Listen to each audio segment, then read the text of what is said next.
நாங்கள் இன்னைக்கு வடமாகாண கல்வி திணைக்களத்தின் இந்த பார்ட் 2 பேப்பர் பார்க்க இருக்கிறோம். ஓகே, இதுக்கு போறதுக்கு முதல் பிள்ளைகள் பகுதி 2க்கு வந்து நாங்கள் எப்போ ஆன்சர் பண்ணிக்க முதல் 5 கேள்வி வரும். உங்களோட கோயிலுக்கு வந்து 5 கேள்வி வரும். அதுல வந்து 3 கேள்வி செலக்ட் பண்ணி ஆன்சர் பண்ணிங்க. மேலதிக நேற்றைய வகுப்புல நான் சொல்லியிருப்பேன் ஏற்கனவே. மேலதிகமா 10 நிமிடங்கள் தருவாங்க. அதுல வந்து நீங்க 5 கேள்வியும் வடிவா வாசிச்சுட்டு உங்களுக்கு எது நல்ல பொருத்தமான கேள்வியா இருக்குதோ அந்த 3 கேள்வியை நீங்க செய்யக்கூடிய மாதிரி இருக்கு. மற்றது ஒவ்வொரு கேள்வியும் வந்து புது பேப்பர்ல தொடங்கும். சரி, அப்ப முதலாவது 5வது கேள்வி செய்யறீங்கன்னு சொன்னா 5வதுல ஏ பகுதியில முதலாவது கேள்வி என்றிட்டு இதுல வந்து முதலாவதுக்குரிய ஆன்சர் எழுதி. அது மாதிரி அடுத்தது வந்து 2வது கேள்வி என்றிட்டு இங்கால ஆன்சர் எழுதி. அப்படி ஒரு பக்கத்துல வந்து ஒவ்வொரு கேள்வி செய்யும். அண்டா நீங்க தவற விடுற வாய்ப்பு குறைவா இருக்கு. சில பேர் வந்து என்ன அந்த நேரத்துல அந்த டென்ஷன் அதுகளால தவற விடக்கூடிய வாய்ப்புகள் இருக்கு. அப்ப அதை தவிர்க்கிறதுக்காக நாங்கள் ஒவ்வொரு புது பக்கத்திலையும் ஒவ்வொரு புதிய கேள்வியை தொடங்குறது பிரயோசனமாக இருக்கு. 5வதுல ஏ பகுதி கேள்வியை பாருங்க. மாணவர்கள் சிலர் தமது சூழலில் அவதானித்த அங்கிகள் தொடர்பான அட்டவணை கீழே தரப்பட்டுள்ளது. அதனை அடிப்படையாக கொண்டு அதன் கீழ் உள்ள வினாக்களுக்கு விடை எழுதலாம். சரி, இதுல வந்து ஒரு அட்டவணை காட்டப்பட்டிருக்கு. அதுல அங்கிகளும் அந்த அங்கிகளினுடைய எண்ணிக்கையும் காட்டப்பட்டிருக்கு. இதுல முதலாவது கேள்வி பாருங்க. இங்கு காட்டப்பட்டுள்ள அங்கிகள் ஜாவும் எந்த பேரிராச்சியத்துக்குரியவை?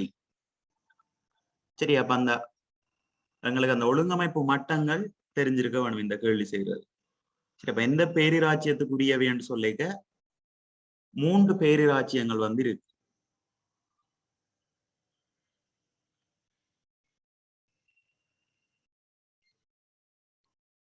பேரிராச்சியம் இல்லாட்டி வந்து நாங்கள் டொமைன் என்று சொல்லுவோம். சரி, 3 பேரிராச்சியங்கள் இருக்கு. என்னென்னு சொன்னா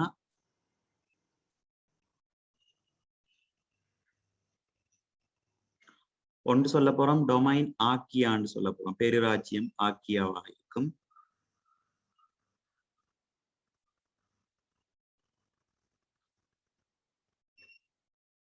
சரியா, பேரிராச்சியம் ஆக்கியான்னு சொல்லுவோம். 2வது பேரிராச்சியம் வந்து பாக்டீரியாவாக இருக்கு. சரியா, டொமைன் பாக்டீரியான்னு சொல்ல போறோம்.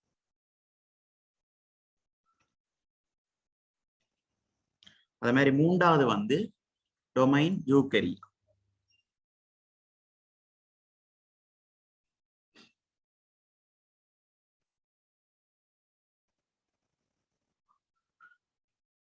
இதுல பாத்தீங்கன்னு சொன்னா இது ரெண்டும் வந்து ஆதியான கருவுடைய கலங்கள்னு சொல்றேன். என்னன்னு சொன்னா அந்த திட்டமான கருமென்ஸ் இருக்காது இந்த ஆக்கியாவிலையும் பாக்டீரியாவிலையும். யூகரியான்னு சொல்லிக்க அதுல வந்து திட்டமான கரு மென்சவை கொண்ட கருக்கள் வந்து இருக்கும். கரு வந்து இருக்கு.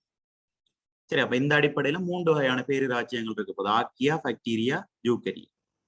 அதுக்குள்ள வந்து பாக்டீரியான்னு பாத்தீங்கன்னு சொன்னா பாக்டீரியாக்குள்ள இந்த சயனோ பாக்டீரியா வகை மற்றது பாக்டீரியா வகை சேர்ந்தாங்கிகள் அடங்கும்.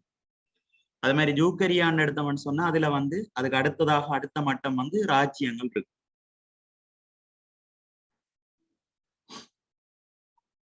சரியா, இந்த யூகரியாவை பார்த்தவன்னு சொன்னா 4 ராச்சியங்கள் இருக்க போது ஒன்று புரோட்டிஸ்டான்னு சொல்லுவோம். அடுத்தது ஃபங்கை ராச்சியம் இருக்க போது, மற்றது பிளான்டி தாவர ராச்சியம், அதே மாதிரி விலங்கு ராச்சியம் இருக்கு. இப்ப இதுல பாத்தீங்கன்னு சொன்னா பெறப்பட்ட அங்கிகளை பார்த்தோம்னு சொன்னா பாம்பு, தேள், தவளை இதுகள் எல்லாம் விலங்கு ராச்சியத்தை சேர்ந்த அங்கிகளா இருக்கும். வெட்டுக்கிளி, நத்தை, அட்டை, வௌவால். அது மாதிரி புல்லன்னு சொல்லி அது தாவர ராச்சியத்தை சேர்ந்த அங்கிகளாக இருக்க போகுது. இப்ப இதெல்லாம் எந்த பேரிராச்சியத்துக்குள்ள அடங்க போகுதுன்னு சொன்னா விலங்குகள், தாவரங்கள் எல்லாமே அடங்குற பேரிராச்சியம் வந்து யூகரியாவாக இருக்கு. இப்ப இங்க கேட்ட கேள்வி அங்கிகள் ஜாவும் எந்த பேரிராச்சியத்துக்குரியவை கேட்க முதலாவது விடங்களுக்கு வர யூகரியாவாக இருக்கு. சரியா, டொமைன் யூகரியா.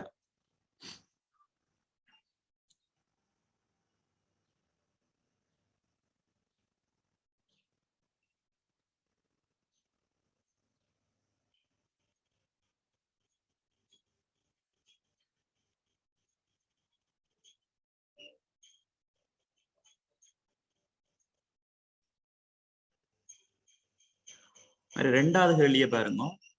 அட்டவணையில் உள்ள முள்ளந்தண்டிலிகளை எத்தனை கணங்களில் உள்ளடக்கலாம்? சரி, எங்களுக்கு விலங்கு ராச்சியத்துல முள்ளந்தண்டை கொண்டதின் அடிப்படையிலே 2ஆ பிரிக்கிறோம். முள்ளந்தண்டை கொண்ட விலங்குகள், முள்ளந்தண்டுளிகள் கோடையற்றாண்ட கணத்துக்குள்ள வருது. மற்றது வந்து முள்ளந்தண்டிலி. இந்த முள்ளந்தாண்டிலிகள்ல பாத்தீங்கன்னு சொன்னா 5 கணங்கள் இருக்கு.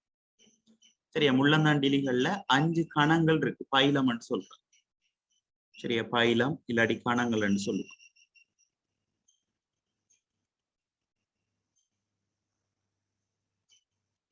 சரி, 5 கணங்களும் உங்களுக்கு தெரிஞ்சிருக்க வேணும். ஒன்று வந்து நிடாரியான்னு சொல்லுவோம். நிடாரியா இல்லாட்டி சீலந்திரேட்டாவா இருக்க போது. ரெண்டாவது வந்து அனலிடா. அது மாதிரி மூன்றாவது கணம் மொலஸ்கா.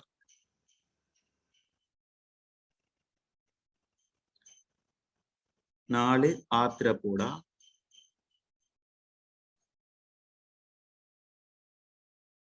5வது கணம் வந்து எக்கைனோட.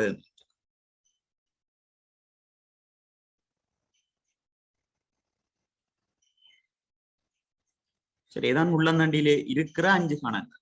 ஆனா இந்த கேள்வியில என்ன கேட்டிருக்கிறான்னு சொன்னா, இங்கு சாரி, அட்டவணையில் அட்டவணையில் உள்ள முள்ளந்தண்டிலிகளை எத்தனை கணங்களில் உள்ளடக்கலாம். அப்ப இதுல தந்த கணங்களை தான் நீங்க பாப்பீங்க. சரி, அப்ப இதுல பாம்பை பாத்தீங்கன்னு சொன்னா அது முள்ளந்தண்டை கொண்ட ஒரு விலங்கு. அது வந்து நகருயிருக்குள்ள வரப்போகுது. பாம்பு வந்து இங்க ரெப்டீலியாக்குள்ள வரப்போகுது. அது மாதிரி தேளண்டு பார்த்தவன்னு சொன்னா அது முள்ளந்தண்டிலி ஆத்திரப்போடாக்குள்ள வரப்போகுது.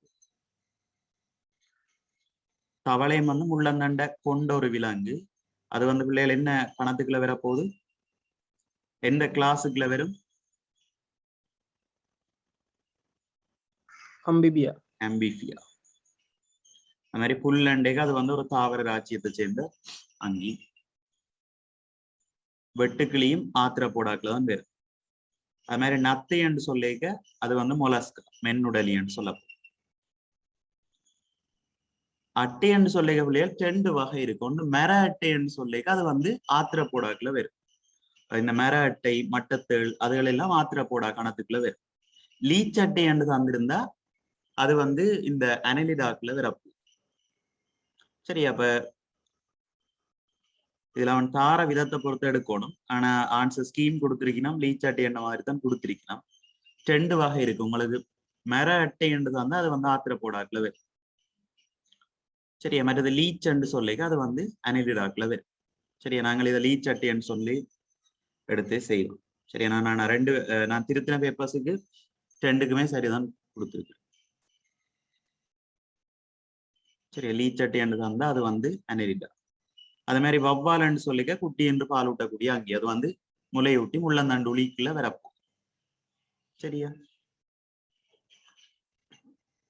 அப்ப இதுல இந்த அட்டவணையில உள்ள முள்ளந்தாண்டிலிகளை எத்தனை கணங்கள்ல உள்ளடக்கலாம்டா, இதுல பாத்தீங்கன்னு சொன்னா ஆத்திரப்போடா இருக்க போது, அது மாதிரி மொலஸ்கா இருக்க போது, மற்றது அனலிடா இருக்க போது.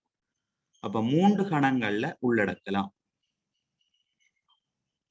சரியா, மொத்தமா முள்ளந்தண்டிலிகள்ல பிள்ளைகள் 5 கணங்கள் இருக்குது. ஆனா இந்த அட்டவணையில தந்ததை வச்சுக்கொண்டுதான் நான் கேள்வி கேட்கிறேன். அப்ப 3 என்று சொல்லி கொடுத்தீங்கன்னு சொன்னா சரி.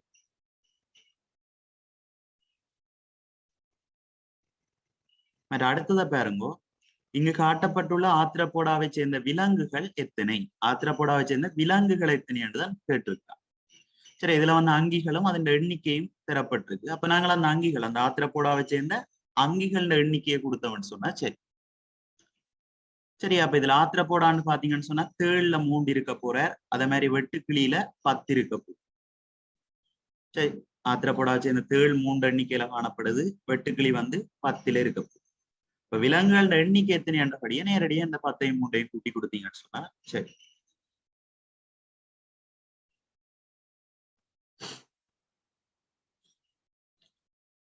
அடுத்த 4வது பாருங்க, பாம்பு வவ்வால் போன்றவற்றின் உடலியல் ரீதி என்று கேட்க அவன் தோற்ற அமைப்பை தான் கேட்கிறான். சரியா, உடலியல் ரீதியான பிரதான ஒற்றுமை ஒன்று எழுதுங்க. இப்ப இதுல பாத்தீங்கன்னு சொன்னா எங்களுக்கு 2 தரப்பட்ட விலங்குகள் இருக்கு. ஒன்று புல் வந்திருக்கு, அது வந்து ஒரு தாவர ராஜ்யத்தை சேர்ந்த அங்கி. அது மாதிரி பாத்தீங்கன்னு சொன்னா முள்ளந்தண்டிலிகளும் முள்ளந்தண்டுளிகளும் வந்து அங்க இருக்கு. சரி, இந்த வவ்வால் அத மாதிரி. சரி, இதுல அந்த வவ்வால் பாம்பு அதுகள் எடுத்தோம்னு சொன்னா அது முள்ளந்தண்டை கொண்ட விலங்குகளா இருக்க போது, மற்றது முள்ளந்தண்டை கொண்டிராத விலங்குகளாக இருக்க. அப்ப இதுல அவன் கேட்டது பாம்பு வவ்வால் போன்றவற்றின் உடலியல் ரீதியான பிரதான ஒற்றுமை ஒன்று எழுதுக. இதை வச்சு ஒப்பிட்டு எழுதலாம். பாம்புன்றது ரெப்டீலியா, அது மாதிரி வவ்வால்ன்றது மெமலியா.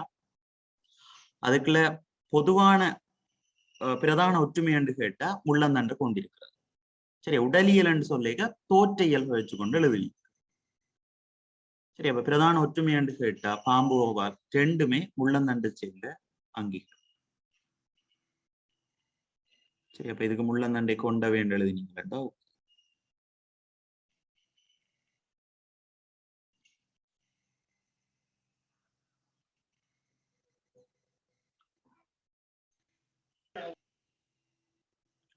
அடுத்த 5வது பாருங்கோ. இங்கு தரப்பட்டுள்ள மென்னுடலிகள் என அழைக்கப்படும் விலங்கு. மென்னுடலிகள் என்று நாங்க சொல்றது வந்து மொலஸ்காவை. மொலஸ்கா தான் மொலஸ்கா இல்லாட்டி மென்னுடலிகள் என்று சொல்லுவோம். சீதத்தால ஆன ஈரலிப்பான உடலமைப்பு கொண்டதாக இருக்கும். அதால அதுக்கு கொடுக்குற பேர் வந்து மென்னுடலிகள். சரி, அப்ப மென்னுடலிகள் என அழைக்கப்படும் விலங்கு எது என்று கேட்டா அதுக்கு பொருத்தமான விட நத்தை.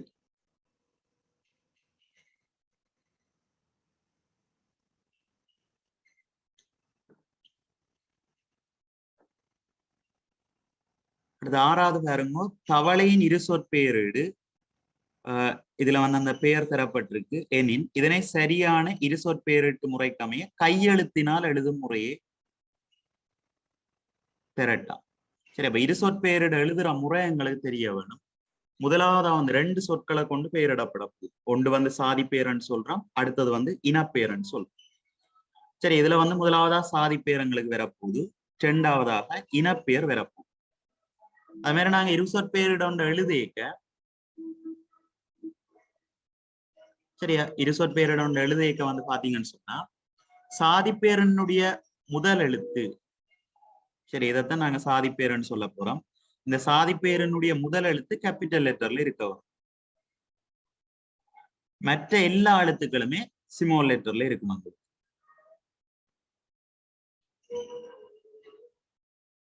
அதே மாதிரி இதை பாத்தீங்கன்னு சொன்னா இது ஸ்மால் லெட்டர், ஸ்மால்.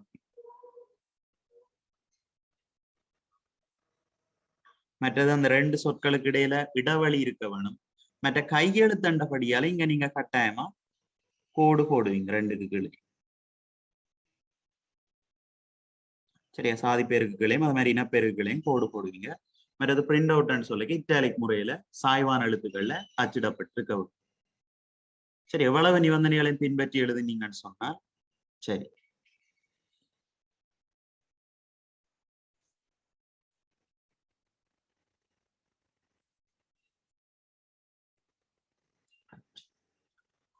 அடுத்தது பாருங்க, 7வது கேள்வி. இங்கு தரப்பட்டுள்ள அங்கிகளை பயன்படுத்தி பொருத்தமான 3 இணைப்புகளை கொண்ட உணவு சங்கிலி ஒன்றை அமைக்கலாம். சரி, அப்ப இங்க நீங்க கொடுத்திருக்கிற அங்கிகளை கொண்டு அமைச்சிருப்பீங்க. இதுல பாத்தீங்கன்னு சொன்னா அந்த உணவு சங்கிலியில பங்கு பெற்றுகின்ற ஒவ்வொரு அங்கியையும் நாங்கள் இணைப்புகள் என்று சொல்றோம். 3 இணைப்புகள் என்று சொன்னா அங்க உற்பத்தியாகியிலிருந்து நுகரி வரைக்கும் 3 அங்கிகளை கொண்டிருக்க வரும். சரியா, அப்ப அந்த அங்கிகள் எண்ணிக்கை தான் இணைப்புகள் என்று சொல்றோம். சரி, அப்ப இங்க பெறப்பட்டுள்ள அங்கிகளை பயன்படுத்தி பொருத்தமான 3 இணைப்புகளை கொண்ட உணவு சங்கிலி ஒன்றை அமைக்க என்று கேட்டிருக்கான். இதுல நாங்கள் என்னென்ன கொடுக்கலாம் பிள்ளையர்?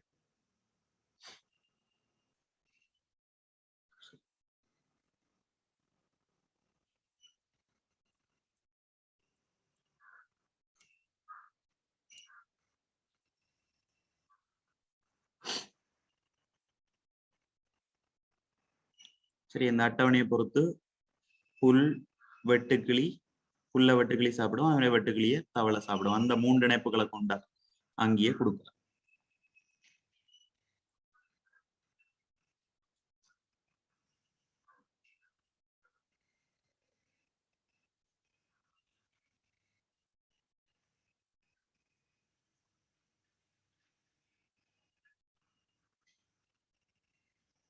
சரி, இவ்வளத்தையும் கொடுத்தா சரி. இணைப்புகள்னு சொல்லி இங்க புல்லில இருந்து எல்லாமே இணைப்புகள் தான். ஆனா நுகரி உற்பத்தியாக்கியாண்டு கதைக்க புல்லு வந்து உற்பத்தியாக்கியா இருக்கும், மற்றது வந்து நுகரிகளாக இருக்கும். இந்த வெட்டுக்கிளியும் தவளையும் நுகரி என்று சொல்லுவோம்.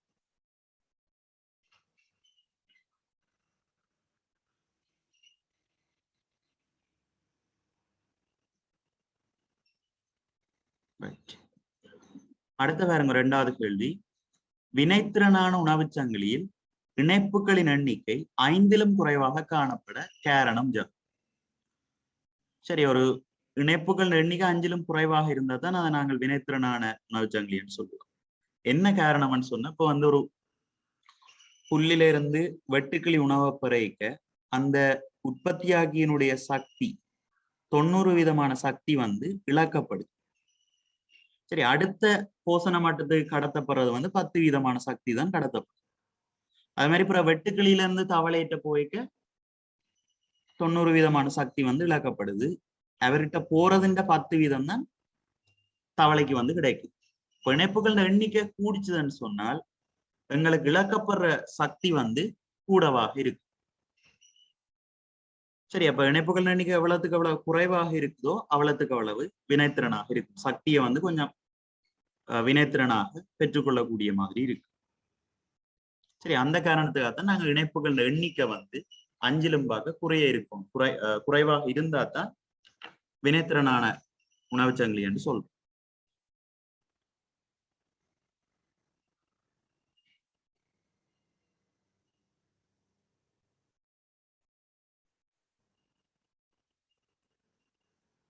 சரி, அப்ப 2வது கேள்வி, வினைத்திறனான உணவுச்சங்கிலியில் இணைப்புகளின் எண்ணிக்கை 5லும் குறைவாக காணப்பட காரணம் யாது? அதுக்குரிய ஆன்சர் வரப்போகுது எங்களுக்கு.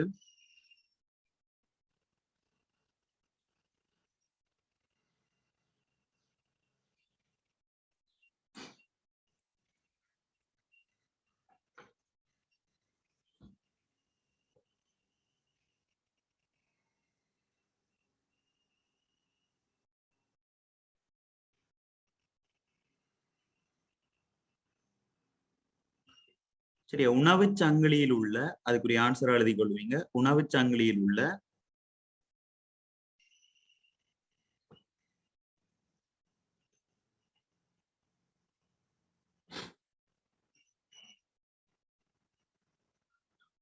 அடுத்தடுத்த போசனை மட்டங்களின் ஊடாக, சரியா, அடுத்தடுத்த போசனை மட்டங்களின் ஊடாக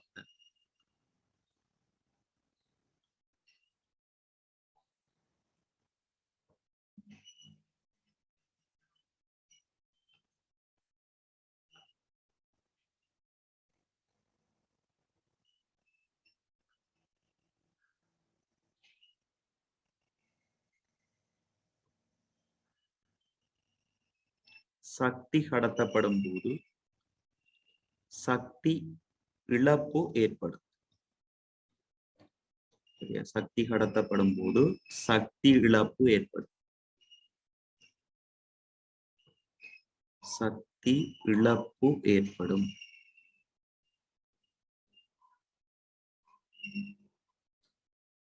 சரி, அப்ப இந்த காரணத்துக்கு தான் 10% சக்தி தான் அடுத்த இணைப்புக்கு வந்து போகும். 90% சக்தி வந்து இழக்கப்படும். அப்ப அந்த காரணத்துக்கு தான் 5 இணைப்புகளும் பார்க்க குறைவாக இருக்கிறத வந்து நாங்கள் வினைத்திறனான உணவுச்சங்கிலின்னு சொல்றோம்.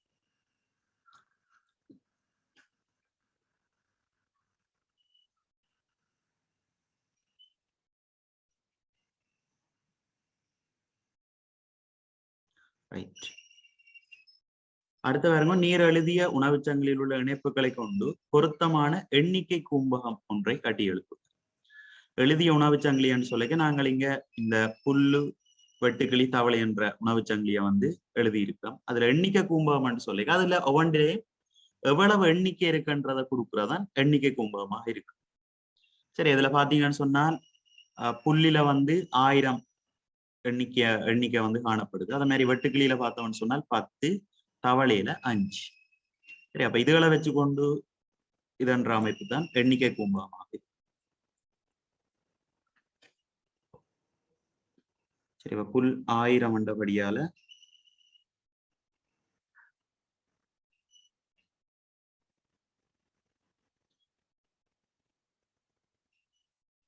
அடுத்ததாக வெட்டுக்கிளி,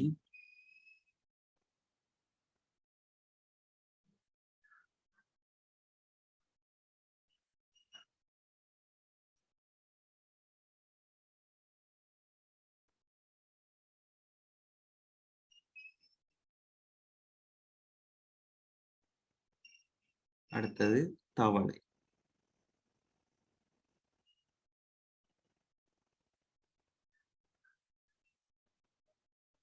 சரியா? இதான் எண்ணிக்கை கோம்பமாக இருக்கு. உற்பத்தி ஆக்கின்ற எண்ணிக்கை வந்து கூட. அதுல பார்க்க முதலாம் படி நுகரி வந்து 10 இருக்க போது, 2ஆம் படி நுகரி வந்து 5 இருக்கு.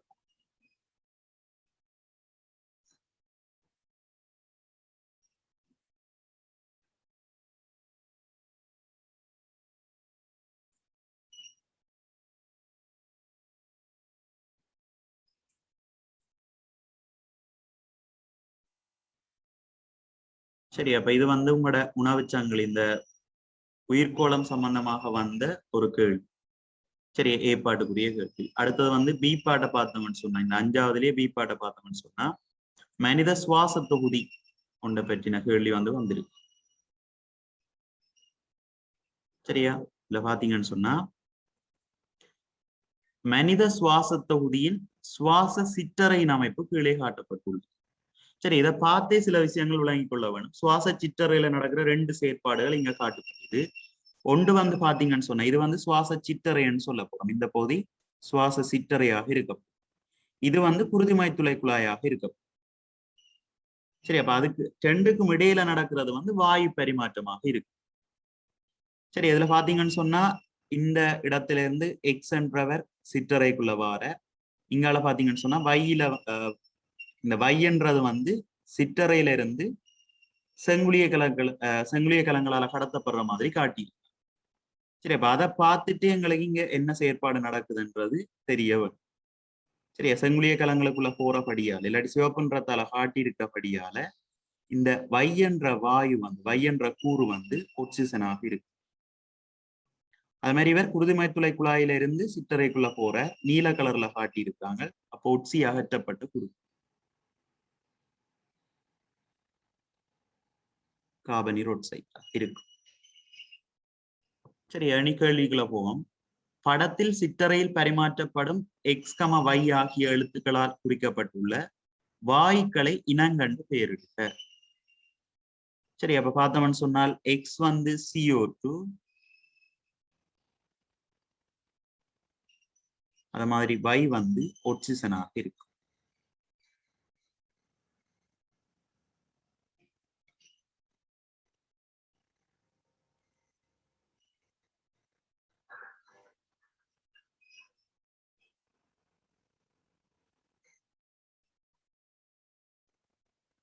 அடுத்து 2வது பாருங்க. வினைத்திறனான வாயு பரிமாற்றத்திற்கு சிற்றறை கொண்டுள்ள இசைவாக்கம் ஒன்று எழுதுக. சிற்றறைகளினுடைய இசைவாக்கம் நிறைய நாங்கள் பார்த்திருக்கிறோம். சரி, என்னென்ன இசைவாக்கங்கள் வரும் பிள்ளைகள்? சுவாச சிற்றறையின் இயல்புகள், வாயு பரிமாற்றத்துக்காக சுவாச சிற்றறை கொண்டுள்ள இசைவாக்கங்கள். சிற்றறை சுவர் மெல்லியதாக காணப்படுது. மெல்லியதாக இருக்கிறது. வேற சிறந்த குருதி விநியோகம் காணப்படுது. சிறந்த அதிக அளவு குருதி மைத்துளை குழாய்கள் இருக்கும். அப்ப சிறந்த குருதி விநியோகம் காணப்படுறது. மற்றது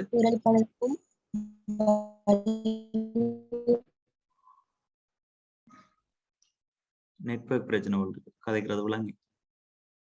ரைட், வேற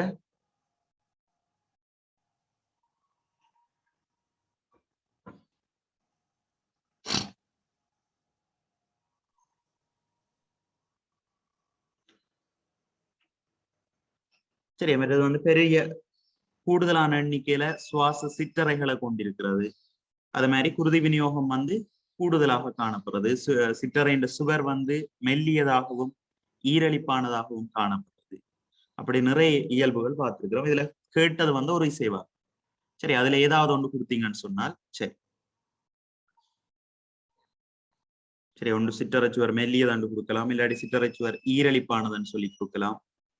அதிக அளவு குருதி விநியோகம் இடம்பெறும்னு சொல்லி கொடுக்கலாம். சரியா? மற்றது பெருமளவான சிற்றறைகளை சுவாச சிற்றறைகளை கொண்டிருக்கும்ன்றது எழுதலாம்.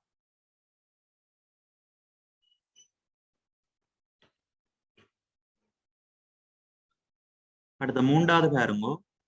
விலங்குகளில் நடைபெறும் காற்று சுவாசத்துக்கான சமப்படுத்தப்பட்ட ரசாயன சமன்பாடு. சரியா? காற்று சுவாசம் சொல்லிக்க அங்க வந்து கீழ்ப்படியாக குளுக்கோஸ் பயன்படுத்தப்படுது.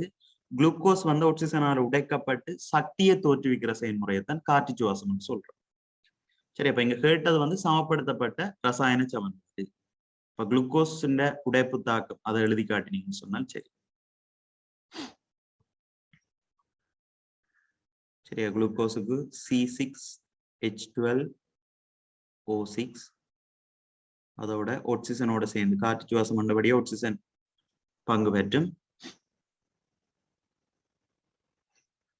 சரி, உடைக்கப்பட்ட எங்களுக்கு கார்பனீரோட்சைட்டும் நீரும் அதோட சக்தியும் வெளிவிடப்படுது. சரி, மற்றது வந்து பிள்ளைகள் சமப்படுத்தப்பட்டதாக்கம் தான் கேட்டவன்.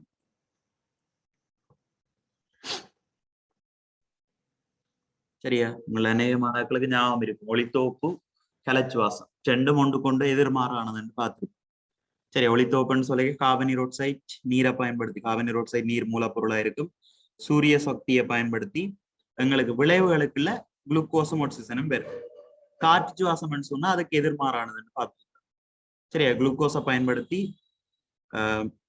சரியா, குளுக்கோஸ் வந்து ஆக்சிஜனை பயன்படுத்தி உடைக்கப்பட்டு கார்பனீரோட்சைட்டும் நீரும் வந்து அது காற்று சுவாசம்னு சொல்லி பார்த்துருக்கோம்.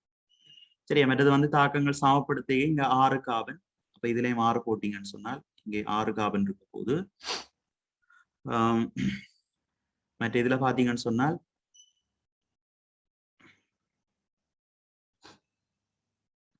H2O முன்னாலேயும் 6.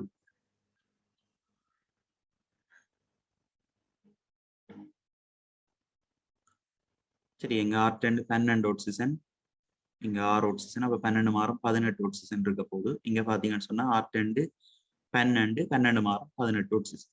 அது மாதிரி இங்க 6 கார்பன், இங்கேயும் 6 கார்பன். ஐதரசனை பாத்தீங்கன்னு சொன்னா R10 12 ஐதரசன் இருக்க போது. இங்க விளைவில தாக்கிகள்ல பாத்தீங்கன்னு சொன்னா 12 ஐதரசன்.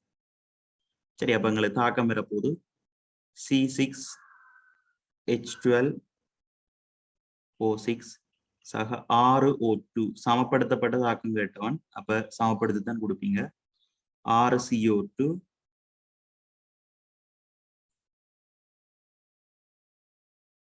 இதோட 6 நீர் 6H2O சக சக்தி. சரி, எந்த தாக்கத்தை கொடுத்தீங்கன்னு சொன்னால் சரி.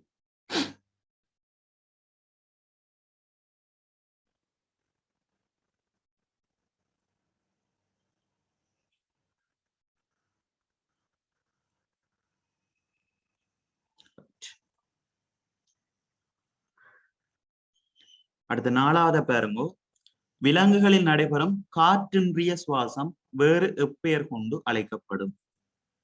சரியா, காற்றின்றிய சுவாசம்னு சொல்லிக்கொள்ளியல் எங்கட கலச்சுவாசத்துல 2 வகையான சுவாசங்கள் நடக்குது. ஒன்று காற்று சுவாசம், காற்றின்றிய சுவாசம். காற்று சுவாசம்னு சொன்னா அங்க ஆக்சிஜன் பயன்படுத்தப்படுது. காற்றின்றிய சுவாசம்னு சொல்லிக்க ஆக்சிஜன் பயன்படுத்தப்படுது. அது வந்து அந்த விலங்குகள்ல வந்து விலங்குகள தசைக்கலங்கள்ல நடக்கக்கூடிய தாக்கமாக இருக்கு.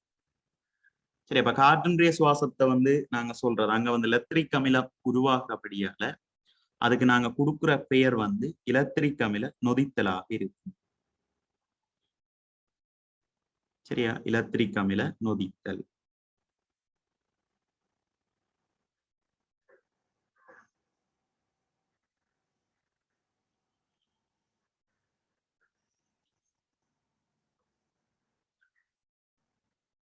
இது மாதிரி 5வது, பயிற்சியின்றிய குறுந்தூர ஓட்டத்தின் போது தசைப்பிடிப்பு ஏற்பட காரணம். சரியா, என்ன காரணமா இருக்கும் பிள்ளையார்? லெக்டிக் அமிலம் சுரப்பதா? லெக்டிக் அமிலம் தேங்குது. சரியா, தசைக்கலங்கள்ல ஏற்படுற காற்றின்றிய சுவாசத்தின் காரணமாக லெக்டிக் அமிலம் சுரத்தல். சரியா, லெக்டிக் அமிலம் தோன்றதாலதான் அந்த தசைப்பிடிப்பு ஏற்படும். சரியா, அப்ப அதுக்கு போடுவீங்க தசைக்கலங்களில் நிகழும்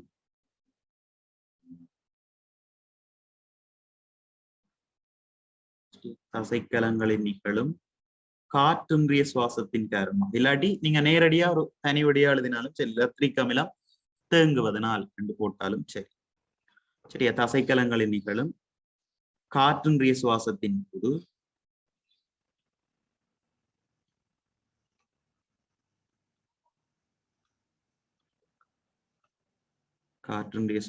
போது இலத்திரிக் அமிலம் தோன்றுவதனால்.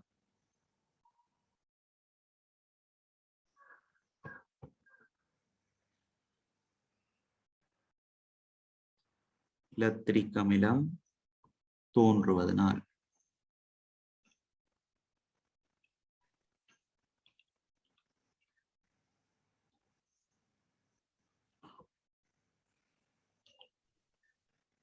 சரியா? ரைட். அடுத்த பாத்தீங்கன்னு சொன்னா சி பகுதியை பாருங்க. சி வந்து குருதி சம்பந்தப்பட்ட கேள்வி வந்து தந்திருக்காங்க.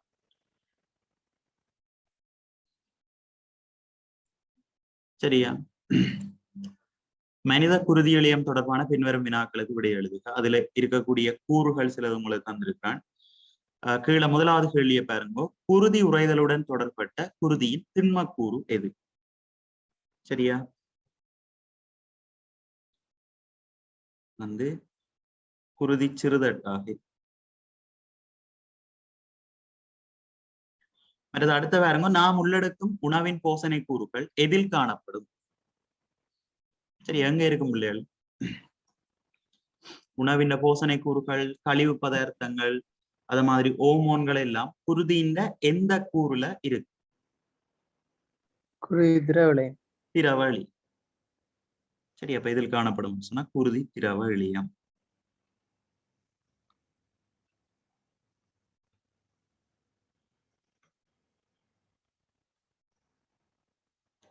அடுத்த குருதியின் சிவப்புன்றதுக்கு காரணமான நிறப்பொருள்.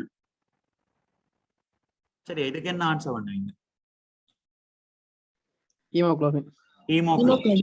சரியா? சிலவர் செங்குருதி கலங்கள் எழுதி இருந்தா திருத்தின பேப்பர்ல. உண்மையா அது என்ன நிறப்பொருள்னு சொல்லி ஹீமோகுளோபின்.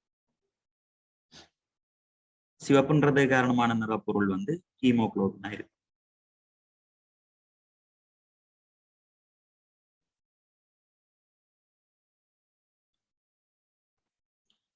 அடுத்து பாருங்க, சிறுமணி அற்ற வெண்குருதி கலம். இந்த வெண்குளியத்துல 2 வகையானது பார்த்திருக்கிறோம். சிறுமணி உள்ளது, சிறுமணி அற்றது. சிறுமணி உள்ளதுக்குள்ள வந்து இந்த மூல நாடி, அமில நாடி, அது மாதிரி நடுநிலை நாடி வரப்போகுது. சிறுமணி அற்றதுக்குள்ள வந்து ஒற்றை குளியமும் நிணநீர் குளியமும் வரப்போகுது.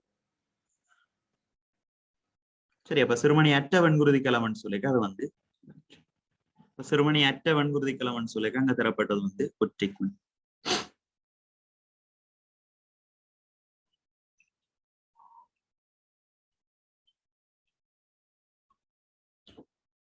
மாதிரி 5வது பாருங்க, குருதியில் கனவளவு படி அதிக அளவில் காணப்படும் பூ என்னவா இருக்கும் பிள்ளைகள்?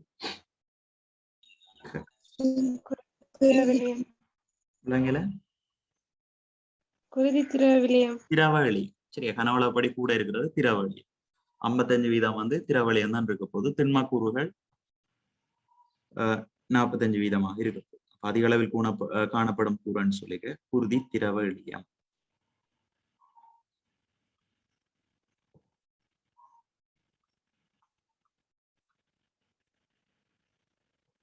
அந்த மாதிரி அடுத்தது பாருங்க, டெங்கு, எலிக்காய்ச்சல் போன்ற நோய் நிலைமைகளின் போது குருதியில் எண்ணிக்கையில் குறைவடைந்து. குருதி சிறுதட்டுகள். குருதி சிறுதட்டு.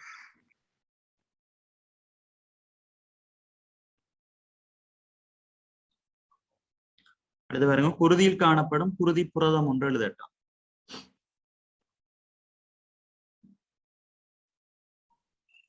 அல்புமின்.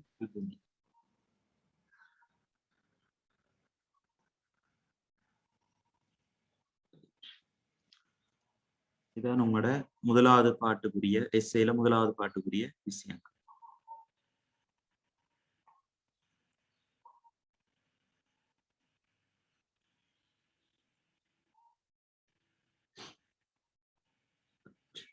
அடுத்து நாங்க 2வது கேள்விக்கு போகலாம்.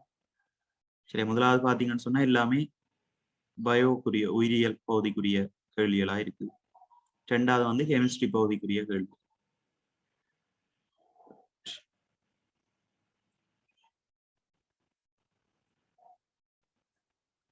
இத பாருங்க. ஆய்வுக்கூடத்தில் காணப்பட்ட எச்சிஎல் போத்தல் ஒன்றில் கீழே படத்தில் உள்ள தகவல்கள் குறிப்பிடப்பட்டிருக்கு. இதுல குளோரின், ஐதரசன் சாரணத்திணிகள் தரப்பட்டிருக்கு. அது மாதிரி அமைப்பு பாத்தீங்கன்னு சொன்னா 1043 கிராம் சென்டிமீட்டர் -3 என்று காட்டப்பட்டிருக்கு. அடுத்தது 100 மில்லி லிட்டர். இவற்றை கனவளவு தந்திருக்கிறான் 100 மில்லி லிட்டர். சார் மூலக்கூட்டு திணிவின் பெறுமதி கூட்டியே போட்டிருக்காங்க 36.5 சொல்லி பெறப்பட்டிருக்கு. சரி, இதுல முதலாவது கேள்வி பாருங்க. இப்போத்தலில் உள்ள HCl அமைப்பை திணிவு கனவள விகிதத்தில் பெறுக. சரியா, திணிவு கனவள விகிதம் சொன்னா பிள்ளைகள் 0.43 கிராம் சென்டிமீட்டர் -3. ரெண்டாவட்ட கருத்து 1 சென்டிமீட்டர் கியூபில 1 சென்டிமீட்டர் கனத்துல 0.43 கிராம் HCl இருக்கு. அதான் அவட்ட அமைப்பாக இருக்கும். சரியா, திணிவு 0.43 கிராம் என்ற திணிவு சென்டிமீட்டர் கியூபில் தரப்பட்ட அது கனவளவு. அப்ப திணிவு கனவளவு அமைப்புன்னு சொல்லிக்க 0.43 கிராம் சென்டிமீட்டர் -3.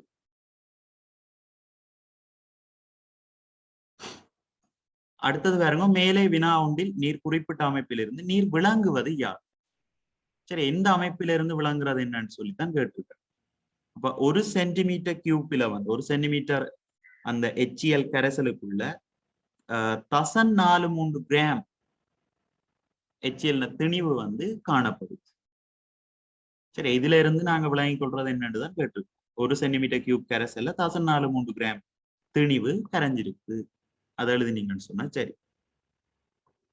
சரி, அப்ப இதுக்கு விடையா வரப்போது 1 சென்டிமீட்டர் கியூப் கரைசலில்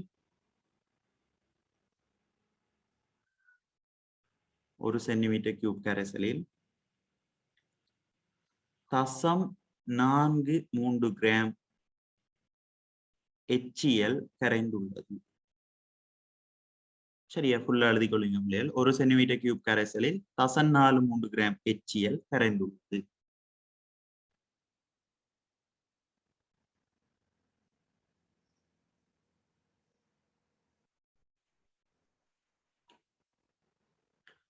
இந்த மாதிரி அடுத்தது HClனா மூலர் திணிவு கேட்டிருக்கான். இங்க ஏற்கனவே சார் மூல கூட்டு திணிவு தந்திருக்கான் 36.5. சரி, அப்ப சார் மூல கூட்டு திணிவின் பெறுமதிதான் மூலர் திணிவு. ஆனா மூலர் திணிவுன்னு சொல்லிட்டு நாங்க கிராமில கொடுப்போம். சரியா, இத்தனை மூலுக்கு இத்தனை கிராம்னு சொல்லி கொடுப்போம். ஒரு மூல்ல இருக்கக்கூடிய திணிவு தான் மூலர் திணிவாக இருக்க. பெருமானத்துல ரெண்டுமே ஒன்றுதான். சரி, அப்ப HCl மூலர் திணிவன்னு கேட்டால் 36.5. ஆனா மூலர் திணிவன்னு சொல்லிக்க நாங்கள் அலகு கொடுக்க வேண்டும். 36.5 கிராம் மூல் -1.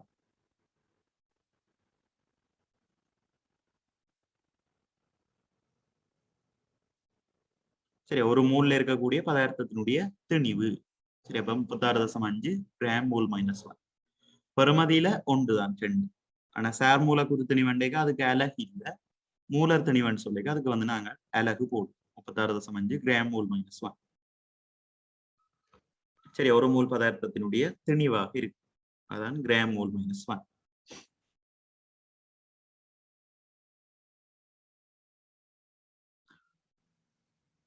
அடுத்த கேள்வி பாருங்க. இப்போத்தலில் உள்ள HCl செறிவை மூல் டெசிமீட்டர் -3 கணிக்க.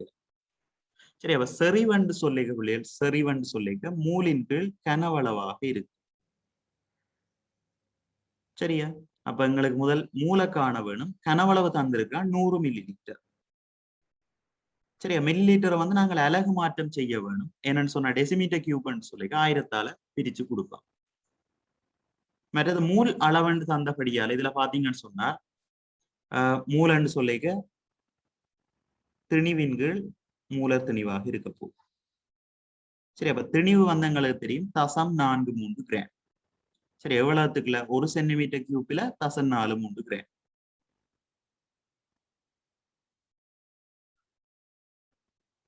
ஒரு சென்டிமீட்டர் கியூப்ல 0.43 கிராம் சொன்னா பிள்ளைகள், இப்ப எங்களுக்கு இந்த கனவளவு வருது 100 மில்லி லிட்டர். அப்ப 100 மில்லி லிட்டருக்குள்ள எவ்வளவாக இருக்கு? என்ன செய்ய வேணும்? சரி, 100ஆல என்ன செய்வோம்?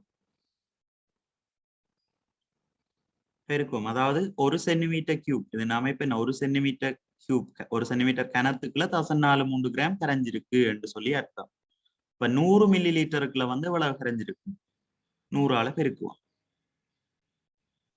சரி, அப்ப எங்களுக்கு வரப்போது 43 வரப்போகுது. சரியா, அதை வச்சுக்கொண்டே செய்வோம். அது மாதிரி மூலர் திணிவன் சொல்லிக்க 36.5.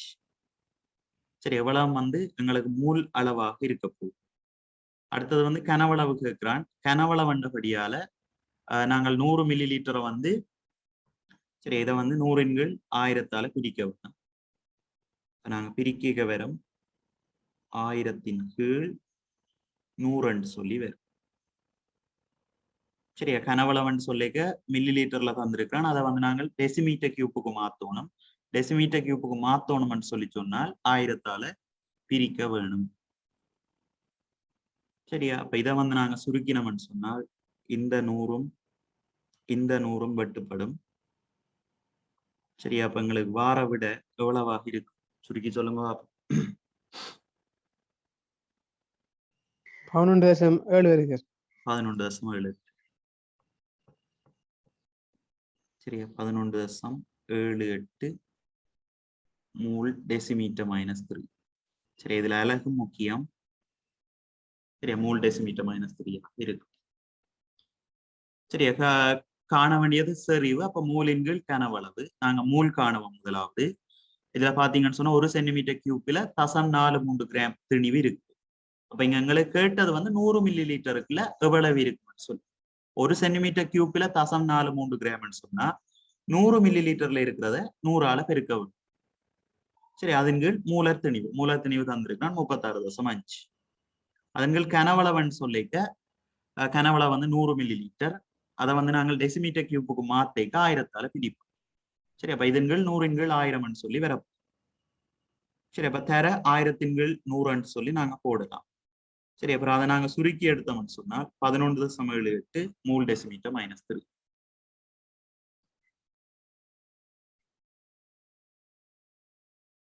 சரி, இந்த மாதிரியான கணக்குகள் விரைவில் ஒன்று அந்த பிரதியிடுறதுக்கு சரியா பிரதியிடுறதுக்கு ஒரு மார்க்ஸ் போட்டிருப்பான். அத மாதிரி சரியான விடைக்கு அலகுகளோட கூடிய சரியான விடைக்கு ஒரு மார்க்ஸ் கொடுத்திருப்பான். சரி, அப்ப இந்த கேள்வி பார்ட் 2ல வரக்கூடிய இந்த மாதிரியான கேள்வி நாங்க செய்ய சரியான முறைப்படி செய்தோம்னு சொன்னா ஒருக்கா பிரதியிட்டு காட்டுறோம், அதுக்கு ஒரு மார்க்ஸ். சரியான அலகோட சரியான விடை எழுதியிருந்தா அதுக்கு ஒரு மார்க்ஸ். சரி, அப்ப அதுக்கேற்ற மாதிரி கணக்குகளை செய்து கொள்ளும். சரி, ஃபர்ஸ்ட் பார்ட்டுக்கு எழுதுற மாதிரி அந்த கடைசி விடிய மாத்திரம் கொண்டே எழுதுறதை தவிர்த்துட்டு இந்த மாதிரியான கேள்வி வரைக்கும் பிரதியிட்டு காட்டி அதுக்கு பிறகு நாங்க விடிய எடுத்து காட்டினோம்னு சொன்னா ஃபுல் மார்க்ஸ் எங்களால எடுக்கக்கூடிய மாதிரி இருக்கு.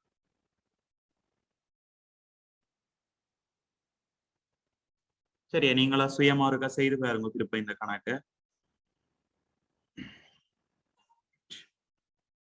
சரி, அப்ப 4வதுக்கு நாங்க கண்டுட்டோம் 11.78.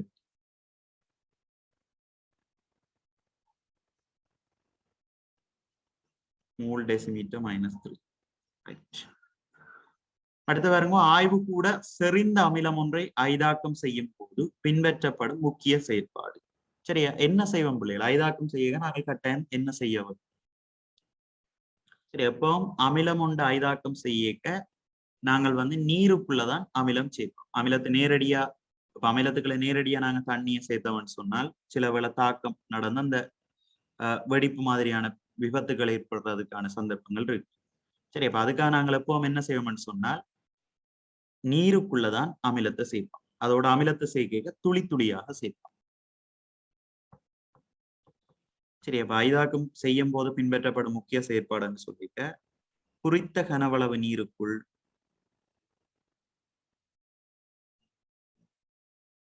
சரியா குறித்த கனவளவு நீருக்குள்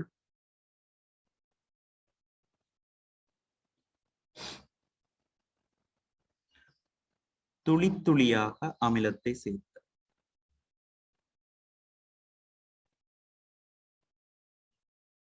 துளி துளியாக அமிலத்தை சேர்த்தல்.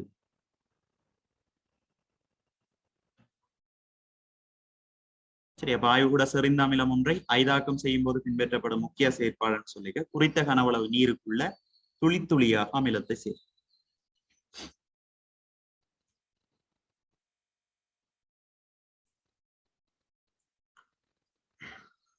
அடுத்த 6வது பாருங்க, HCl-இன் 40 மில்லி லிட்டரை எடுத்து நீரில் கரைக்கப்பட்டு 200 மில்லி லிட்டர் ஐதான ஹைட்ரோகுளோரிக் அமில கரைசல் தயாரிக்கப்பட்டது. சரியா, HCl எடுக்கிறோம் 40 மில்லி லிட்டர் நீரில கரைச்சு அந்த ஹைட்ரோகுளோரிக் அமில கரைசலினுடைய கனவளவு தான் தந்திருக்கிறான் 200 மில்லி லிட்டர். சரி 200 மில்லி லிட்டர் ஐதான ஹைட்ரோகுளோரிக் அமில கரைசல் தயாரிக்கப்பட்டது. இதனை V/V என்னும் அமைப்பில் கணிக்க கனவளவு விகிதம் வந்து கேட்டிருக்காங்க. சரியா, கரியத்தின் கனவளவின் கீழ் கரைசலின் கனவளவு. இதுல கரியத்தின் கனவளவு வரப்போகுது, கரியம்னு சொல்லி HCl ஆக இருக்க போது அது வந்து தந்திருக்கிற 40 மில்லி லிட்டர். அதே மாதிரி கரைசல்னு சொல்லிகளை வந்து அந்த கரியம் கரைப்பான் ரெண்டும் சேர்ந்ததுன்னு சொல்லி 200 மில்லி லிட்டர். சரியா, 200 மில்லி லிட்டர் ஐதான ஹைட்ரோகுளோரிக் அமில கரைசல் தயாரிக்கப்பட்டது. சரி, அப்ப மொத்த கனவளவு வரப்போதங்களுக்கு 200ன்னு சொல்றோம். சரி, அப்ப V/V என்ற அமைப்பு பார்த்தோம்னு சொன்னால் 200 மேல் 40. சரி, இதை நாங்க சுருக்கினோம்னு சொன்னால் 4 5 வரும், 10.2 சொல்லி வரும். சரி, இதுக்கு மேல இல்ல பிள்ளைகள், மேலுக்கும் கனவளவு தான் கீழேயும் கனவளவு தான், அப்ப அலகு இல்ல 0.2 ஆக இருக்கு.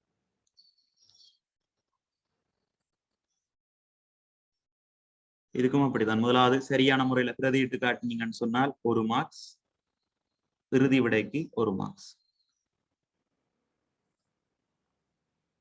சரி, இந்த விஷயங்கள் எல்லாத்தையும் கவனிச்சு பேப்பர் செய்யும்.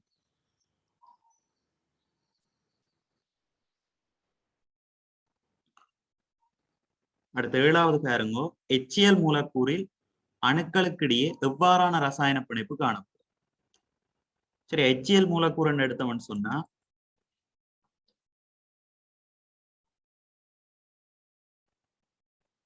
குளோரின் ஈட்டோட்ல வந்து 7 இலத்திரன்கள் இருக்கு.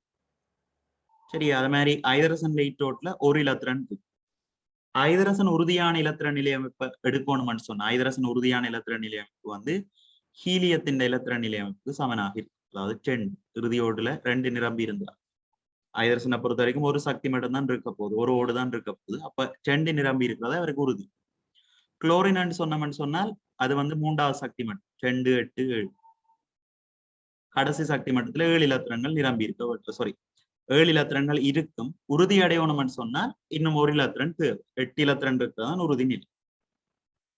சரி, அப்ப இவருக்கு வந்து 1 இலத்திரன் தேவை, அது மாதிரி ஐதரசனுக்கும் 1 இலத்திரன் தேவை. அப்ப இவை என்ன செய்வினம்னு சொன்னா தங்கள்கிட்ட இருக்கக்கூடிய 1 இலத்திரனை பங்கீடு செய்வினம். சரி, ஐதரசன் ஒரு ஆளை கொடுப்பார், குளோரின் ஒரு ஆளை கொடுப்பார். ஐதரசனை பொறுத்த வரைக்கும் ஈட்டோட்ல 1 இலத்திரன் தான் இருக்க போது, அப்ப அந்த ஒண்டைத்தான் இங்க கொடுக்க போகுது. சரி, அந்த 1 இலத்திரனைத்தான் இங்க பங்கீடு செய்ய போகுது. சரி, அப்ப பங்கீடு செய்யற 1 இலத்திரனோட இந்த குளோரின் பங்கீடு செய்யற 1 இலத்திரனும் சேர்த்து 2 இலத்திரன்கள் என்ற ஐதரசன் வந்து பூரண நிரம்பல் நிலையை பெற்றுது. சரி, அப்ப ஐதரசனுக்கும் குளோரினுக்கும் இடையில இருக்கக்கூடிய பிணைப்பு என்னன்னு கேட்டா பங்கீட்டு வலு பிணைப்பாக இருக்கு. சரி, அப்ப HCl மூலக்கூறில் அணுக்களுக்கு இடையிலான எவ்வாறான ரசாயன பிணைப்பு காணப்படும், அதுக்கு பொருத்தமான விட பங்கீட்டு வலு பிணைப்பு. சரியா, பங்கீட்டு வலு பிணைப்பு.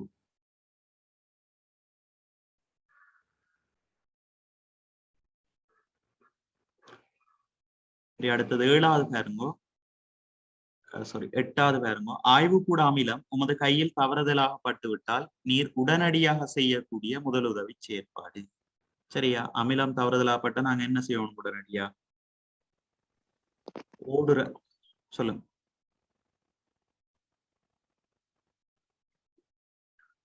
சரியா, தூய நீரால, ஓடும் தூய நீரால அந்த இடத்தை வந்து நாங்க கழுவுவோம். சரி, அதான் உடனடியா செய்யக்கூடிய விஷயமாக இருக்கு. தூய ஓடும் நீரினால் அமிலம் பட்ட இடத்தை கழுவு. அமிலம் பட்ட இடத்தை கழுவு. ஃபுல்லா எழுதி விடுங்க ஆன்சர். சரி, ஓடும் நீரினால் அமிலம் பட்ட இடத்தை கழுவுதல். அடுத்து பாருங்க, பி பாட்டை பாருங்க. இவ்வாய்வு கூடத்தில் காணப்பட்ட அமிலம் மூலம் நடுநிலை பதார்த்தங்களை இனங்காண்பதற்காக மேற்கொள்ளப்பட்ட சில செயற்பாடுகளும் அவதானங்களும் கீழே தரப்பட்டுள்ளன. இதுல ABCD என்று சொல்லி 5 ரசாயன பதார்த்தங்கள் வைக்கப்பட்டிருக்கு. செயற்பாடுகளும் அவதானங்களும் இங்க தரப்பட்டு. சரி, முதலாவது பாருங்க, ஏயில் நீல பாசி சாயத்தாலையும் சிவப்பு பாசி சாயத்தாலையும் தனித்தனியாக தோய்த்தல். அவதானம் தந்திருக்கிறான். இரண்டிலும் நிறமாற்றத்தை ஏற்படுத்தவில்லை. சரி, அப்ப ரெண்டிலையும் நிறமாற்றம் ஏற்படாட்டி பிள்ளைகள் ஏ வந்து என்ன கரைசலாக இருக்கு? அமிலமா, மூலமா, இல்லாட்டி நடுநிலையா? எதாக இருக்கு? நடுநிலையா? சரியா, நடுநிலை பதார்த்தம். இப்ப இங்க எங்களுக்கு வரப்போது நடுநிலை பதார்த்தம். அடுத்து ரெண்டாவது பாருங்க, பிக்கு பினோப்தலினை சேர்த்தல் நிறமாற்றத்தை காட்டவில்லை. பினோப்தலின் என்றது வந்து கேர ஊடகத்தை இனங்காற்ற ஒரு காட்டு. அப்ப நிறமாற்றம் ஏற்படையிலைன்னு சொன்னா எங்களுக்கு விளங்கணும் பி வந்து ஒரு மூலம் இல்லை. சரியா, பி வந்து ஒரு மூலம் இல்லை. அடுத்த சிக்கும் பினோப்தலினை சேர்க்கிறார், அங்கே நிறமாற்றம் ஏற்படுது. அப்ப சியும் வந்து ஒரு மூல பதார்த்தமாக இருக்காது. அடுத்த டிய பாருங்க, மெதைல் சம்மஞ்சலை சேர்க்க மஞ்சள் நிறத்தை காட்டுச்சான். சரி, அப்ப மெதைல் சம்மஞ்சளோட பிள்ளைகள் மஞ்சள் நிறத்தை காட்டுற ரசாயன பதார்த்தம் என்னவாக இருக்கு? காரம். சரி, அப்ப டி வந்து ஒரு மூல பதார்த்தமாக இருக்கு. அதே மாதிரி அமிலம் என்ன நிறத்தை காட்டும் மெதைல் சம்மஞ்சளோட?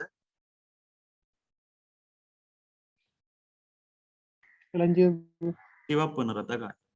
சரியா, மெதைல் சம்மஞ்சளோட அமிலம் வந்து சிவப்பு நிறத்தை காட்டும். இங்க மஞ்சள் நிறம் என்றபடியா டி வந்து ஒரு மூலமாக இருக்கு. அடுத்து பாத்தீங்கன்னு சொன்னா ஈயை கார்பனேட் ஒன்றுடன் தாக்கமடைய விடுதல் கார்பனீரோக்சைடு வாயுவை தந்து.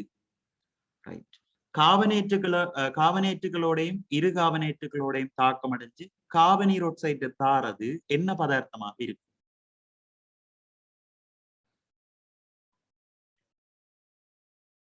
சரி, நேற்றையான் கேள்வியிலும் ஒரு இது பார்த்தனாங்க, இந்த தாக்கம் பார்த்தனாங்க.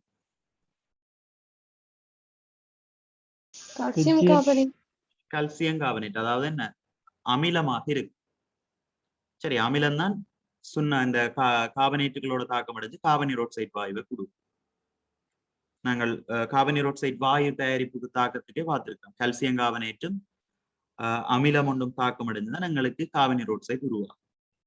சரி, அப்ப அமிலங்கள் தான் கார்பனேட்டுகளோடையும் இரு கார்பனேட்டுகளோடையும் தாக்கம் அடைஞ்சு. கார்பனேட்ன்றது CO3 2- ஆக இருக்க கால்சியம் கார்பனேட் அது மாதிரியான சேர்வு. மற்றது இரு கார்பனேட்னு சொல்லி HCO3- சொல்லுவோம். சரி, அதுகளோட தாக்கம் அடைஞ்சு கார்பனீரோக்சைடை கொடுக்கறது வந்து சரியா, கார்பனேட்டை கொடுக்கறது வந்து அமிலமாக இருக்கு.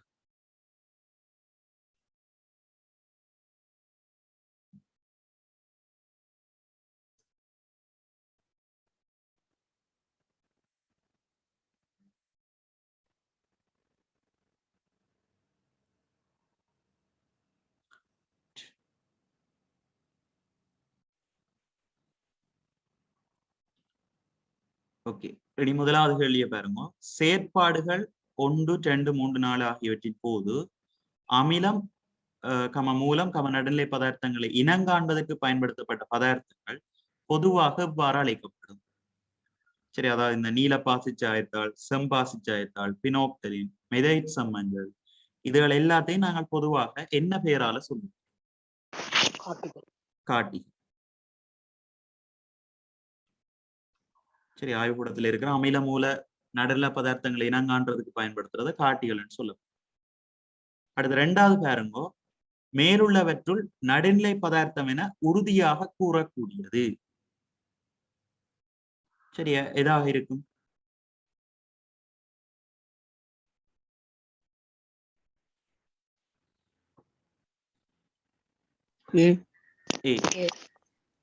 சரி, இது பிள்ளைகள் உறுதியா நாங்க சொல்லலாம். என்னடா ரெண்டு தாளுக்கும் மாற்றம் காட்டாட்டி அமிலமும் இல்ல மூலமும் இல்ல. அப்ப நடுநிலை. பிஏம் சிஏம் பாருங்கோ, பி வந்து பினோப்தலினோட நிறத்த காட்டிலேன்னு தந்திருக்கு. அப்ப நாங்கள் ஒன்று தெளிவா சொல்லலாம், பியும் சியும் மூலம் இல்லைன்றதை சொல்லலாம். அது அமிலமாகவும் இருக்கலாம், இல்லாட்டி நடுநிலையாகவும் இருக்கலாம். சரி, அப்ப உறுதியாண்டபடியால இதுல வந்து பார்த்தீங்கன்னு சொன்னா 2 தாளோடையும் மாற்றத்தை காட்டு. நீல பாசிச்சாயத்தோடையும் சிவப்பு பாசிச்சாயத்தாளோடையும் மாற்றத்தை காட்டலன்றபடியால் அதை வந்து கட்டாயம் நடுநிலையாக இருக்கு.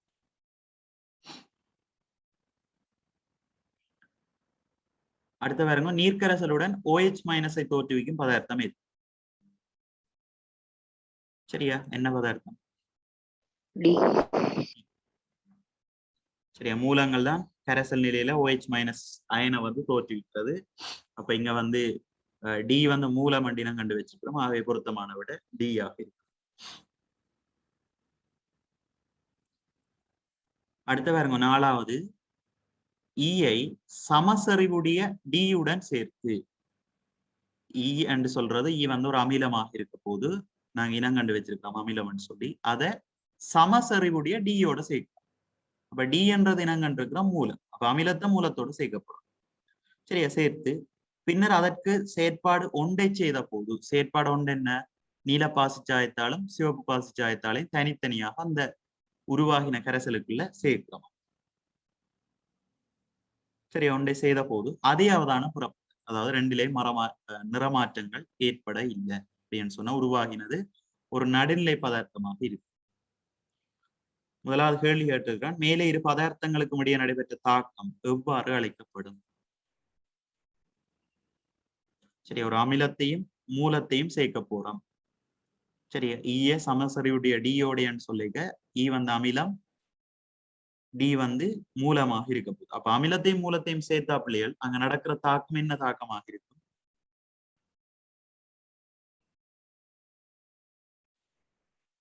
நடுநிலையாக்கம். நடுநிலையாக்கல் தாக்கம். சரி, அப்ப நடைபெற்ற தாக்கம் எவ்வாறு அழைக்கப்படும் சொன்னா அதுக்கு பொருத்தமான விட நடுநிலையாக்கல்.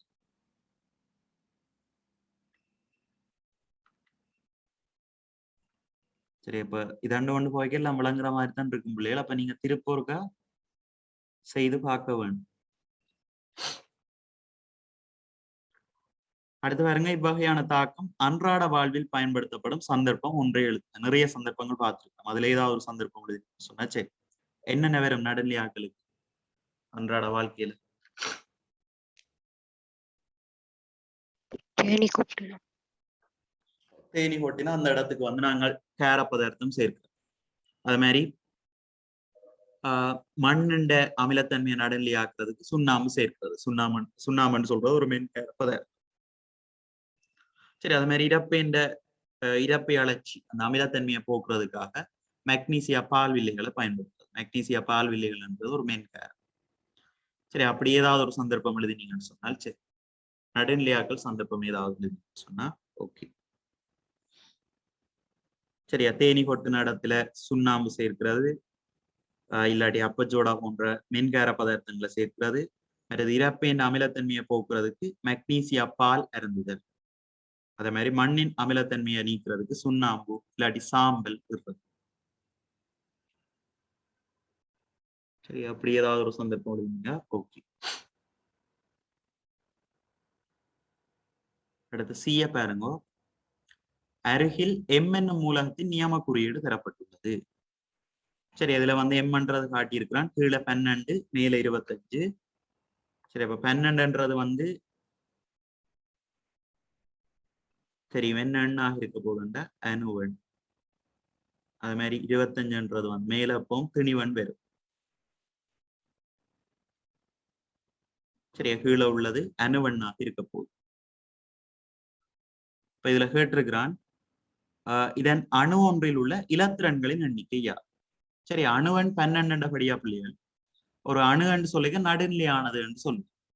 சரி, அப்ப நடுநிலையானது என்று சொல்லிக்க அதுல உள்ள கருவில உள்ள புரோத்திரனும் கருவை சுற்றி இயங்குகின்ற இலத்திரன்களும், அதாவது நேரேற்றமும் மறையேற்றமும் ஒன்று கொண்டு சமனாக இருக்கும்.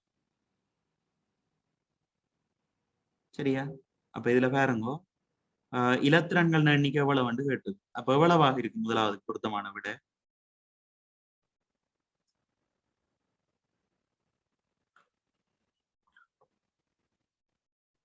அணுவன் வந்து 12 படியால இலத்திரன்களும் எவ்வளவா இருக்க போது? 12. சரி, நடுநிலை எண்ணிக்கை ரெண்டும் சமம். புரோத்திரன்கள் எண்ணிக்கை இலத்திரன்கள் எண்ணிக்கைக்கு சமம். புரோத்திரன் எண்ணிக்கையை தான் நாங்கள் அணுவன்னு சொல்றோம். சரி, அப்ப 12. அடுத்த ரெண்டாவது இதன் இலத்திரன் நிலையமைப்பு எழுதிக்காரு. சரியா, இலத்திரன்கள் எண்ணிக்கை 12 படியா இலத்திரன் நிலையமைப்பு வரும் 2, 8, 2. அதே மாதிரி இது ஆவர்த்தன அட்டவணையில் காணப்படும் கூட்டம் ஜார். 2ஆம். ரெண்டாம் கூட்டு. இறுதியோட்டு இலத்திரன் எண்ணிக்கை வந்து கூட்ட எண்ண தெருமன். சரி, அப்ப இறுதியோட்டுல 2 இலத்திரங்கள் இருக்கிறபடியா கூட்டம் வந்து 2. மற்ற கூட்டன் அப்போ மறக்கக்கூடாது, ரோம இலக்கத்துல எழுதவும். சரியா, கூட்டம் 10. கூட்டன் ரோம இலக்கத்துல எழுது. அடுத்த 4வது பாருங்க, அதே மாதிரி ஆவர்த்தன இல்லாட்டி சக்தி மட்டங்கள் எண்ணிக்கைன்னு கேட்டா அவ்வளவு கொடுப்பீங்க பிள்ளையர்? 3. 3. சரியா, 3 இலத்திரங்கள் நிரம்பி இருக்கிறபடியா 3 கொடுப்பீங்க. 4வது பாருங்க, ஒட்சிசனுடன் M இணைந்து உருவாக்கும் சேர்வையின் சூத்திரத்தை எழுதுக. இதுல தந்திருக்கிறான் எம்மின் உண்மையான குறியீட்டை பயன்படுத்த வேண்டும். சரி, அப்ப ஒட்சிசனோட இணைய போதன்னு சொல்லிக்க எம்மும் ஒட்சிசனும் அங்க சேர்வையை உருவாக்க போகுது. எம்மின் வலுவளவு தெரியும் 2. சரி, அதாவது ஈட்டோட்ல இருக்கிற 2 இழந்தா உறுதி. அப்ப அவற்ற வலுவளவு 2. ஒட்சிசன் வலுவளவு பாப்பீங்க. ஒட்சிசன் வந்து 6ஆம் கூட்ட மூலகம். 6ஆம் கூட்ட மூலகம் என்றபடியா அவற்ற வலுவளவு எவ்வளவா இருக்கு இல்லையா? 2.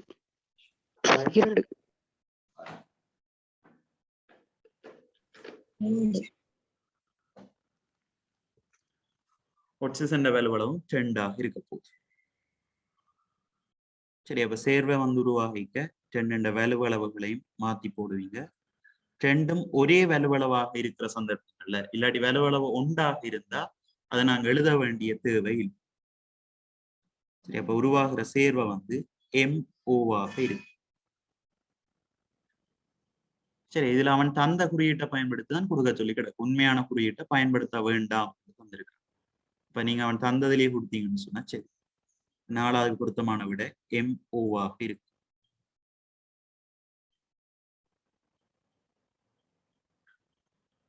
அடுத்த 5வது பாருங்க, இது ஒட்சிசனுடன் தாக்கம் அடைந்து உருவாக்கும் சேர்வையின் நிறம் யாது? சரி, அப்ப எம்ன்றது பிள்ளைகள் என்ன மூலகமாக இருக்கு? மக்னீசியம் ஒட்சிசனோட சேர்ந்து உருவாக்குற சேர்வை என்ன சேர்வை, என்ன நிறம்?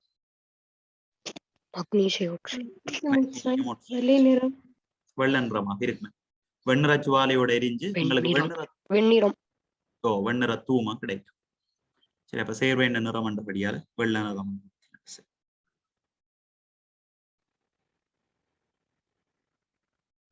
சரியா,